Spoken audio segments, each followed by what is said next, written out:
आज हम बहुत आसानी से ये लेयर्स वाली और खस्ता मिठाई बनाकर तैयार करेंगे। तो चलिए देखते हैं कैसे बनाना है। सबसे पहले हम लेंगे मिक्सिंग बोल जिसमें डालेंगे मैदा। तो मैंने यहाँ पर 2 कटोरी मैदा का यूज़ किया है। क्वांटिटी आप अपने अकॉर्डिंग कम ज़्यादा कर सकते हैं। मैदा डालने के बाद इसमें ऐड करेंगे हम थोड़ा-सा नमक। तो चुटकी भर नमक ही डालना है, ज़्यादा नहीं डालना है। साथ ही में इसमें ऐड करेंगे हम घी। तो मैंने यहाँ पर देसी घी का यूज़ किया है, 3 चम्मच मैंने यूज़ किया है। आप चाहें तो यहाँ पर ऑयल का भी यूज़ कर सकते हैं अगर आप घी खाना पसंद नहीं करते हैं। मोइन के लिए हमें डालना है और अच्छे से सारी चीज़ों को मिक्स कर लेंगे और अच्छे से मोइन देंगे। जितना अच्छा मोइन होगा, अगर आपका परफेक्ट मोइन है तो आपकी जो मिठाई है बिल्कुल खस्ता बनकर तैयार होगी। तो मोइन बिल्कुल परफेक्ट दीजिएगा, अच्छे से इस तरह से मिक्स करिएगा। जब घी अच्छे से मिक्स हो जाए मैदा में, तो हम थोड़ा-सा मैदा लेंगे और होल्ड करके देखेंगे। अगर इस तरह से होल्ड हो रहा है मैदा, तो समझ जाइए कि जो मोइन है बिल्कुल परफेक्ट है, और अगर नहीं हो रहा है तो थोड़ा-सा ऑयल या फिर घी ज़रूर से डाल लीजिएगा। तो चलिए, मोइन भी हमने बिल्कुल परफेक्ट दे दिया है। अब इसमें ऐड करेंगे हम पानी। तो थोड़ा-थोड़ा करके पानी डालते जाएँगे और इसका डो लगाकर तैयार करेंगे। और यहाँ पर आपको सॉफ्ट डो लगाकर तैयार नहीं करना है, टाइट ही डो लगाकर तैयार करेंगे। अगर आप यहाँ पर सॉफ्ट डो लगाते हैं, तो जब आप इसको बनाओगे तो आपको बनाने में प्रॉब्लम होगी। इसलिए डो जो है टाइट ही लगाइएगा। तो देखिए, यहाँ पर मैंने बढ़िया से टाइट डो लगाकर तैयार किया है। हर स्टेप को अगर आप फॉलो करेंगे, तो एक बार में ही इसको परफेक्ट बना लेंगे। और वीडियो को एंड तक ज़रूर देखिएगा, तभी जाके आपको ये वीडियो समझ में आएगी। यकीन करिए, अगर आपने एक बार एक खस्ता और लेयर्स वाली मिठाई बना ली ना, तो आप हर बार इसको बनाओगे और बनाना बहुत आसान है, खाने में बहुत टेस्टी लगती है। तो देखिए, यहाँ पर आप देख सकते हैं कि मैंने एक टाइट सा डो लगाकर तैयार कर लिया है। अब इसको साइड में रखेंगे रेस्ट पर। जैसे ही 5 से 10 मिनट हो जाएँ, तो इस तरह से हम बढ़िया से डो को हाथों की मदद से मस लेंगे और अच्छे से चिकना कर लेंगे। 5 से 10 मिनट के लिए रेस्ट पर ज़रूर से रखिएगा, ताकि जो डो है वो अच्छे से सेट हो जाए। अब इस तरह से हम छोटे-छोटे पेड़े बनाएँगे। तो देखिए, यहाँ पर आप देख सकते हैं, ज़्यादा बड़े नहीं बनाएँगे, छोटे-छोटे ही बनाएँगे और बिना ऑयल, बिना आटा डस्ट करे ही हम इसको बेल लेंगे। आप चाहें तो थोड़ा-सा मैदा या फिर ऑयल लगा सकते हैं, लेकिन अगर आप इस तरह से बेलेंगे बिना ऑयल, बिना आटा डस्ट करे, तब भी ये बिल जाएगा और बिल्कुल नहीं चिपकेगा। तो देखिए, इस तरह से हमें बिल्कुल पतली रोटी की तरह इसको बनाकर तैयार कर लेना है। जितना पतला हो सके आप उसको बेल सकते हैं। देखिए, मैंने यहाँ पर बढ़िया से इसको गोल बेल लिया है। ज़रूरी नहीं है कि गोल ही बेलें, लेकिन इस तरह से आपको पतला बेल लेना है उसको। अब बनाएँगे हम एक स्लरी। तो थोड़ा-सा मैदा लेंगे। मैंने यहाँ पर 1 चम्मच जो है मैदा लिया है। साथ ही में इसमें ऐड करेंगे हम 1 से डेढ़ चम्मच ऑयल। ऑयल की जगह आप घी का भी यूज़ कर सकते हैं। मैंने यहाँ पर ऑयल का यूज़ किया और अच्छे से मिक्स कर लेंगे और इस तरह से एक स्लरी बनाएँगे। तो देखिए, हमें इस तरह से स्लरी बनाकर तैयार करना है। अब लेंगे हम ब्रश या फिर स्पून की मदद से, जिससे भी आप ग्रीस करना चाहें उससे लगा लीजिए। तो जो हमने इस तरह से एक रोटी बनाकर तैयार करी है, उसके ऊपर से हम इस तरह से लगा लेंगे। तो हमें पूरी रोटी के ऊपर अच्छे से इस तरह से स्लरी को लगा लेना है। तो देखिए, यहाँ पर ब्रश की मदद से मैंने लगा लिया है, अच्छे से लग चुकी है। अब करेंगे हम इसको कट। तो यहाँ पर बिल्कुल पतली-पतली स्ट्रिप्स में हमें इसको कट करना है। जितना पतला हो सके आप उतनी पतला इसको कट करिएगा। तो देखिए, नाइफ की मदद से ईज़िली आप इसको कट कर पाएँगे और जितना पतला हो सके उतना करिएगा। तो बस आराम-आराम से हमें इस तरह से कट कर लेना है। बहुत आसान है, इसको आप बहुत आसान तरीके से बनाकर तैयार कर सकते हैं और जो आपकी लेयर्स है ना, बिल्कुल अलग दिखेंगी और खाने में बहुत टेस्टी लगेगा।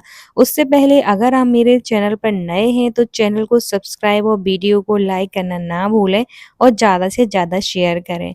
और मुझे कमेंट सेक्शन में ज़रूर बताना कि आप ये वीडियो कहाँ से देख रहे हैं, ताकि मैं आपका थैंक्स कर सकूँ। तो देखिए, इस तरह से हमें बिल्कुल पतली-पतली स्ट्रिप्स में उसको कट कर लेना है। अब एक साइड से हम इस तरह से धीरे-धीरे से ये निकालेंगे। आपको लगेगा कि ये टूट जाएँगी, कोई दिक्कत नहीं है, टूटेंगी नहीं, वो आपस में भी नहीं चिपकेंगे, क्योंकि हमने स्लरी लगाई है। और स्लरी को ज़रूर से लगाइएगा, इससे जो है आपकी लेयर्स खुल जाएँगी जब आप इनको फ्राई करेंगे। तो स्लरी को लगाना ना भूलिएगा। तो दोनों साइड से हमें इस तरह से हाफ फोल्ड करेंगे, हाफ-हाफ। तो देखिए, यहाँ पर आप देख सकते हैं कि मैंने एक साइड से हाफ फोल्ड कर लिया है और एक साइड से और इस तरह से हाफ फोल्ड करेंगे। तो बस इसी तरह से हमें बढ़िया से फोल्ड कर लेना है। तो है ना बहुत ही ज़्यादा आसान। आपको लग रहा होगा कि ये जो स्ट्रिप्स है वो आपस में चिपक जाएँगी, लेकिन बिल्कुल नहीं चिपकेंगी, ये बिल्कुल ऑयल में फ्राई करते टाइम सारी खुल जाएँगी। तो बस इस तरह से हमें अच्छे से फ़ोल्ड कर लेना है और इकट्ठा कर लेना है। तो देखिए हम इस तरह से इकट्ठा कर लेंगे, अब करेंगे हम इसको फ़ोल्ड। तो यहाँ पर आप देख सकते हैं कि किस तरह से हमें फ़ोल्ड करने हैं। इस तरह से हम राउंड-राउंड करेंगे और जो इस तरह से एक पार्ट रहेगा उसको बीच में इस तरह से टक कर देंगे। बस अच्छे से थोड़ा-सा प्रेस करेंगे ताकि ये खुले ना, और इसको इसी तरह से एक-एक करके हम बनाकर तैयार कर लेंगे। तो देखिए मैंने यहाँ पर सबसे पहले इस तरह से बनाकर तैयार कर लिए हैं। अब करेंगे हम इनको फ्राई, तो फ्राई करते टाइम आपको कुछ बातों का ध्यान रखना है, जैसे कि ऑयल ज़्यादा गरम नहीं होना चाहिए, हल्का गरम होना चाहिए, इतना गरम होना चाहिए कि हम उसको छू सकें और उसी स्टेज पर हम इस तरह से डाल देंगे। इससे क्या हुआ, अगर आप हॉट ऑयल में डालेंगे तो इनकी लेयर्स नहीं खुलेंगी और अंदर से कच्चे भी रह जाएँगे। और इस तरह से अगर आप बहुत कम ऑयल मतलब गरम ऑयल में डालोगे ना, तो ये इसकी लेयर जो है बिल्कुल अच्छे से खुल जाएँगी और धीरे-धीरे जैसे ही इनकी लेयर्स खुलेंगी ना, इस तरह से ये ऊपर तैरने लग जाएँगे। देखिए यहाँ पर आप देख सकते हैं कि कैसे खुल रहे हैं, बिल्कुल फूल रही हैं। तो धीरे-धीरे बस इसको आप लो टू मीडियम फ्लेम पर ही फ्राई करिएगा। मैंने यहाँ पर 4 से 5 मिनट के लिए बिल्कुल लो फ्लेम पर ही फ्राई किया है, इसलिए आपको भी कम से कम 4 से 5 मिनट के लिए बिल्कुल लो फ्लेम पर ही फ्राई करना है। उसके बाद मीडियम फ्लेम पर भी आप इसको फ्राई कर सकते हैं। इससे आपका जो मिठाई है वो अंदर और बाहर दोनों साइड से अच्छे से फ्राई हो जाएगा और कच्चा भी नहीं रहेगा। तो देखिए यहाँ पर इस तरह के कलर आने तक हमें बढ़िया से इनको फ्राई करना है। यहाँ पर आप देख सकते हैं कि लेयर्स कैसी दिख रही हैं, बिल्कुल इसी तरह से आपकी भी लेयर्स खुल जाएँगी अगर आप इस तरह से बनाते हैं तो। चलिए, जब इस तरह से फ्राई हो जाएँ तो इनको निकाल लेंगे। अब बनाएँगे हम चाशनी। तो यहाँ पर मैंने 1 कटोरी चीनी ली है और जितनी हम चीनी लेंगे उसका हाफ पानी लेंगे। तो यहाँ पर आधी कटोरी मैंने पानी का यूज़ किया है। फ्लेवर के लिए मैंने यहाँ पर डाला है थोड़ा-सा इलायची पाउडर, जो भी आपको फ्लेवर पसंद है आप वो डाल सकते हैं और अच्छे से हमें यहाँ पर चाशनी बनाकर तैयार कर लेना है।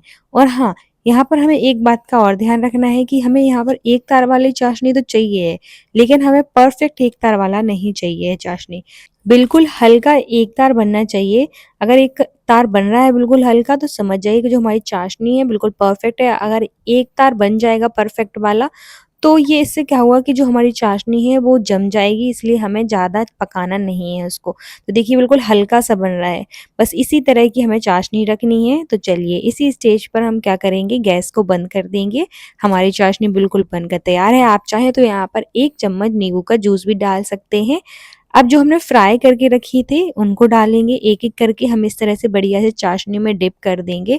इनको चाशनी में डालकर अच्छे से अलट-पलट कर लेंगे ताकि चाशनी अच्छे से भर जाए। यहाँ पर आप देख सकते हैं कि कितनी अच्छे से लेयर्स खुल के आई हैं। अगर आप एक बार इस तरह से बनाते हैं, तो एक बार में ही आपकी मिठाई बिल्कुल परफेक्ट बन जाएगी और बहुत ही ज़्यादा टेस्टी खस्ता बनकर तैयार होती है, तो एक बार ज़रूर बनाइएगा। इनको हम निकालेंगे और ड्राई फ्रूट से गार्निश करेंगे। अगर आप चाहें तो इसी तरह से रख सकते हैं। तो मैंने यहाँ पर कुछ पिस्ता लिए थे कट करके और उससे इस तरह से गार्निश कर दिया। लुक अच्छा आता है इसलिए मैंने गार्निश किया है। देखिए बनकर तैयार है हमारी बहुत ही ज़्यादा टेस्टी मिठाई, तो आप भी एक बार ज़रूर बनाइएगा, आपको बहुत पसंद आएगी।